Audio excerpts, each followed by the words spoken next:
सचिन बहुत ही गरीब था जो अपनी पत्नी सरला के साथ रहा करता था। एक दिन सचिन सरला से कहता है, सरला जानती हो हमारी इस बार खेती में चावल की उपज बहुत ही ज़्यादा हुई है और हमारी तीसरी सालगिरह भी आने वाली है, तो क्यों ना हम लोगों को बिरयानी की दावत दे दें। वैसे भी तुम्हारे हाथों में तो जादू है जादू। अरे सब समझती हूँ मैं, खुद को बिरयानी खाने का मन है इसलिए कोई बहाना ढूंढ रहे हो। वैसे जो मैंने कहा है उस पर क्या ख्याल है तुम्हारा। अरे मालिक का हुक्म सर आंखों पर। वैसे भी दावत के लिए कोई कारण का होना जरूरी थोड़ी है। हम अपनी सालगिरह के बारे में किसी को नहीं बताएंगे, नहीं तो सब हमारे लिए तोहफे लाएंगे।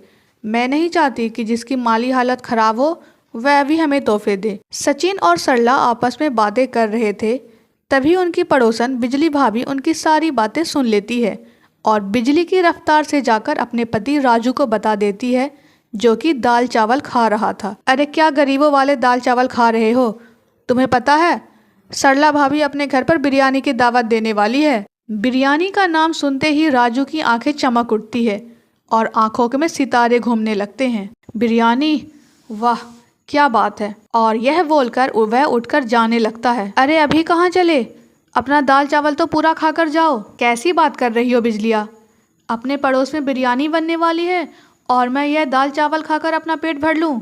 ना जी ना, मैं तो चला। राजू बिजली की पूरी बातें बिना सुने ही सचिन के घर चला जाता है। बिजली उसे पुकारते हुए कहती है, अरे सुनो तो, दावत आज नहीं है, होने वाली है। अब राजू सचिन के घर का दरवाजा हाथ में थाली लिए खटखटाता है और सचिन सब समझ जाता है और अपना माथा पीट कर कहता है, उफ, ये बिजली भाभी भी ना, भले गांव में बिजली ना आए लेकिन ये बिजली की रफ्तार से बातें इधर उधर कर ही देती हैं। ऐसे ही दिन बीतते हैं।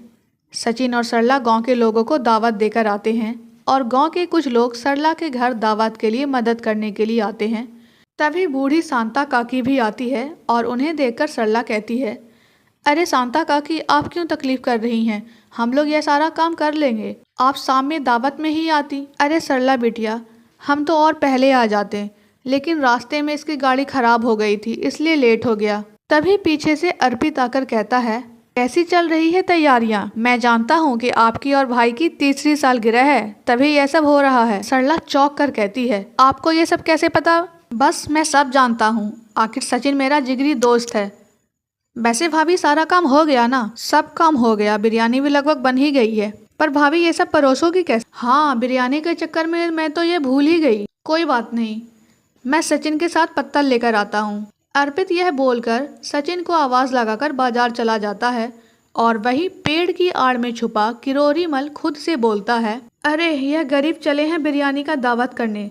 दावत तो तब देंगे ना जब ये किरोरी दावत होने देगा। अब चक्कर चलाता हूँ और सब पत्तल बाजार से गायब करवाता हूँ। यह बोलकर किरोरी मल कॉल करके अपने आदमियों से बाजार के सारे पत्तल खरीद लेता है और अपने घर में चाय की चुस्की लेते हुए खुद से बोलता है, बड़े आए थे बिरयानी का दावत देने, मैंने सेठ होकर दावत नहीं दिया और ये भिखारी गांव वालों को दावत खिलाएंगे। अब खिलाओ बेटा बिना पत्तल के खाना। किरोरी यह बोलकर बहुत खुश होता है और वहीं अर्पित और सचिन बाजार छान मारते हैं, लेकिन उन्हें बिरयानी खिलाने के लिए पत्तल नहीं मिलते। अब क्या करे भाई, घर चले क्या?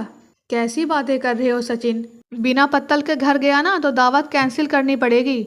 अरे नहीं, फिर तो बिरयानी बासी हो जाएगी, और देख गर्मी भी कितनी है। सचिन और अर्पित थक हार कर घर पहुंचते हैं।